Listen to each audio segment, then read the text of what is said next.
भारतीय मौसम विज्ञान विभाग लगातार देश के अलग अलग राज्यों में गर्मी को लेकर अलर्ट जारी कर रहा है। 15 साल बाद अप्रैल में ही पारा 40 डिग्री पार कर चुका है और इससे हीट वेव और गर्मी से जुड़ी बीमारियों का जोखिम और ज्यादा बढ़ गया है। बहुत ज्यादा गर्मी बढ़ने पर हीट एक्सॉशन और हीट स्ट्रोक हो सकता है।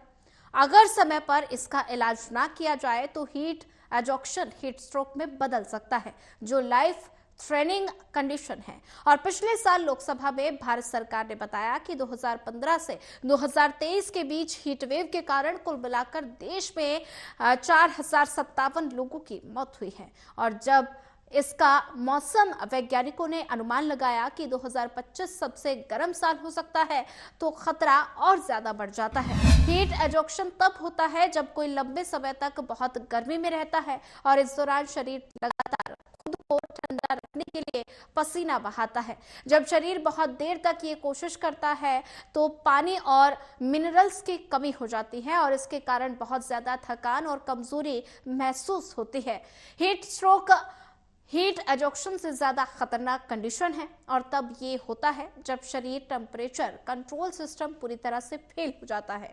बॉडी टेम्परेचर बहुत ज्यादा बढ़ जाता है, यानी 104 डिग्री एफ के ऊपर चला जाता है और इस कंडीशन में शरीर खुद को ठंडा बनाए रखने के लिए पसीना नहीं बहा पाता। ये एक मेडिकल इमरजेंसी है जिसमें तुरंत इलाज की जरूरत होती है। हीट स्ट्रोक और एक्सॉशन में क्या अंतर है, इसे पहचानना बेहद ही जरूरी है।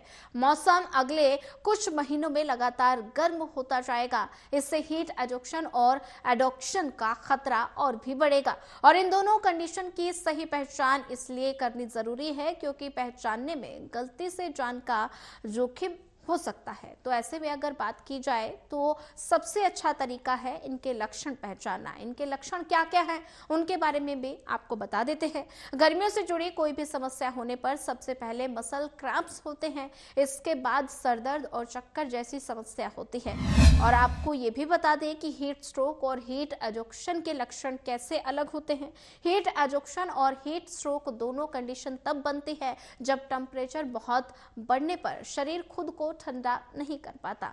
खुद को ठंडा रखने के लिए पसीना शरीर का प्राकृतिक तरीका है। अगर मौसम बहुत गर्म है और कोई बहुत मेहनत कर रहा है तो शरीर को पसीने की मदद से खुद को ठंडा रखने में बहुत मुश्किल होती है। और छोटे बच्चों को और बुजुर्गों को गर्मी के कारण दूसरों को अपेक्षा ज्यादा समस्याएं होने लगती हैं, इसलिए हीट एक्सॉशन और हीट स्ट्रोक का जोखिम उन्हें भी ज्यादा रहता है। इसके अलावा इनके और क्या क्या रिस्क फैक्टर्स हैं। हीट एक्सॉशन में इमरजेंसी कंडीशन तब बनती है जब शरीर खुद को ठंडा करने में असमर्थ हो जाता है। अगर 30 मिनट के अंदर शरीर खुद को ठंडा कर लेता है तो कोई समस्या नहीं है।